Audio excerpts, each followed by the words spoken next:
What if everything we have been taught is nothing more than a carefully constructed illusion? Imagine that the book millions consider sacred holds not just spiritual revelations, but something far more ancient and unsettling. Have you ever wondered why we were so persistently conditioned to accept the Bible as unquestionable truth? What if hidden within its lines is a story capable of overturning our understanding of the world and our origins? No, this is not another conspiracy theory. This is a question that has remained unanswered for far too long. And now, I invite you to step beyond the veil. But be warned, there is no way back. From childhood, we were taught that God is one and almighty. But if we look deeper, what do we find? Elohim, a word that, in its original meaning, denotes plurality. Not one God, but gods. Why were we never told this? What were they so afraid of? Perhaps that we would discover the truth? But who are they, these they, who manipulate our knowledge, our faith, our history?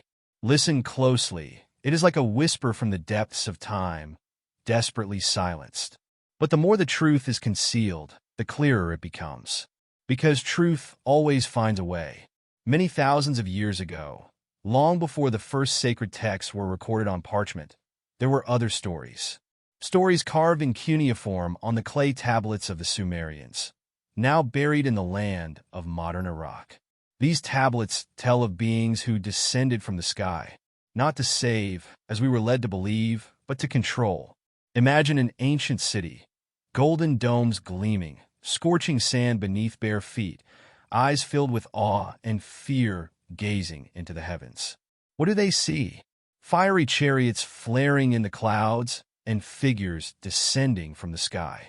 These beings did not bring liberation to humanity.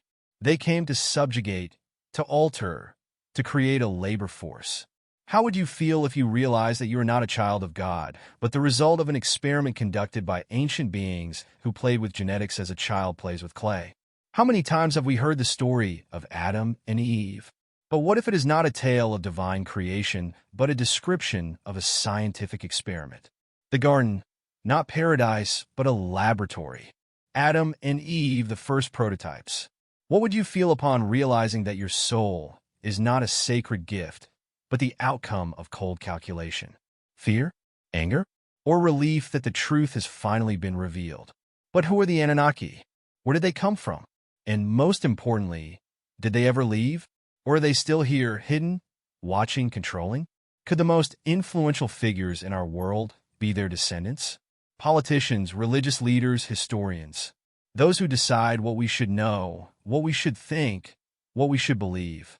Does this not resemble the ancient times when the Anunnaki set the rules and humans obediently followed them? Think of the story of Noah and the Great Flood. Now imagine that it was not divine wrath, but a calculated act of control. Humanity had become too free, too unpredictable, and those behind the scenes decided to reset the system. But one of them, Enki, resisted. He refused to erase everything. He warned a man known in Sumerian texts as Utnapishtim and gave him instructions for building the ark. The same story as in the Bible, but with one crucial difference. Salvation did not come from God, but from a being whose motives were far more complex than mere mercy. And so the ultimate question arises. If everything we were taught to believe is merely a carefully rewritten version, who altered it and why? And what will happen if we begin to seek the original? Think about it. Why hide something so significant? Why, for thousands of years, have we been shown only one side of history? Perhaps because the truth is too inconvenient. After all, if we accept that humanity is not the children of God, but the product of someone else's experiment, everything changes. Maybe the Anunnaki did not just create us, but observed, interfered, and controlled. Not out of mercy, but for their own benefit. To them, humans were a resource, a workforce to be used when needed. What if myths about gods descending from the heavens are not mere fables, but memories of encounters with beings whose knowledge and technology surpassed human understanding? The Sumerian texts described the Anunnaki as incredibly powerful beings. But they were not omnipotent. They made mistakes, argued, and made ruthless decisions. The story of Cain and Abel, where one brother kills another, could be an echo of a conflict among the Anunnaki themselves. One sought to preserve humanity, while the other sought to subjugate it. This division may have forever altered our history, making it even darker. But has their influence truly ended in ancient times? Look at the world today. Power is concentrated in the hands of a few. We are told what to think, what to believe in, and how to live. Doesn't this resemble the model established by the Anunnaki? Perhaps they are gone, but their legacy remains. Or, even more unsettling, perhaps they are still here, watching, manipulating, controlling. And we continue to believe in an illusion crafted for us. But what if that illusion begins to crumble? Think of the great catastrophes that changed the course of history. The Great Flood, the fall of empires, the disappearance of entire civilizations. What if these were not random tragedies but deliberate actions? A system reset whenever something spiraled out of control. Enki saved humanity from the flood, but what if others disagreed with his decision? Perhaps the Anunnaki were divided. Some wanted to use us, while others sought to grant us freedom. This hidden struggle could have lasted for centuries, leaving traces in myths and legends. And then comes the most important question. Who are we without them? If we strip away everything they instilled in us, will anything authentic remain? Or are we entirely their creation? This is not just a question of history. It is a question of identity. We have always believed that there is a divine spark within us. But what if that is not a gift, but merely the result of an experiment? Or, on the contrary, what if there is something within us that even the Anunnaki could not control? Something they feared? Perhaps this is why the truth has been so carefully hidden. Because if we understand who we truly are, we will no longer be puppets. We will be able to step out of the shadows and set our own rules. But are we ready for that? Are we ready to accept that the world we lived in was a lie? That our faith, our history, even our origins, are part of someone's meticulously planned design? And if so, what comes next? Will we seek answers? Or will we choose the comfort of ignorance, just as we were taught? When you begin to look at the world from this perspective, the familiar picture falls apart. History no longer seems linear or understandable. Every myth, every legend turns into a fragment of a vast mosaic that we have never seen in its entirety. The Anunnaki were not gods in the way we were taught. They possessed technologies that seemed like magic, but perhaps it was simply science that was thousands of years ahead of us. They did not come to save humanity, they used it. But why? What if our entire civilization is not the pinnacle of development, but merely a byproduct of their goals? Imagine a person living thousands of years ago, encountering these beings for the first time. He could not comprehend their nature, but felt their power. To him, they were gods because his mind had no other explanation. But what if the fear and reverence he felt were exactly what the Anunnaki intended? Control through fear. And not just in ancient times.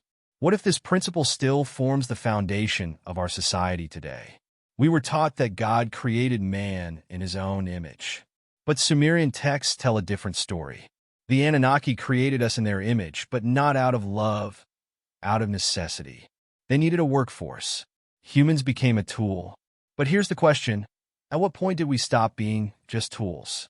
Perhaps there is something within us that they did not account for. Something that slipped beyond their control. And if so, what if that very thing is our freedom? Maybe the Anunnaki tried to destroy it. Floods, wars, plagues. Could all these have been their attempts to reset the system? But every time, something slipped through, survived, endured. Perhaps this is exactly what terrifies those who seek to control us today. Because if we realize our own power, their rule will collapse. Then comes the ultimate question. What are they willing to do to maintain control? And what can we do to break it? We're used to thinking that power lies in wealth, resources, and influence. But what if true power has always been inside us? What if the thing they fear most is our ability to be free? In a world where every step is monitored, every thought guided, true freedom seems unattainable. But perhaps it is closer than we think. How would you feel if you discovered that everything you were taught was a lie? Fear? Anger? Confusion? But what comes next? Will you stay in the illusion, because it's easier? Or will you start searching for answers? And if you do, are you ready for what you might find? Now that we have reached this point, the main question remains, what do we do with this knowledge? You can close your eyes and live as you were taught. Believe what they tell you. Comfort yourself with the thought that all of this is just fantasy. But can you truly forget?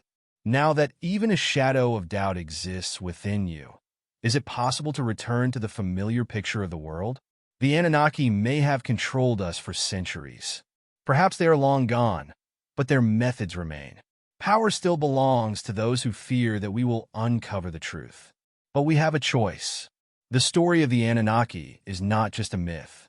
It is a warning about how easy it is to subjugate those who do not ask questions, and about how difficult it is to control those who start seeking answers.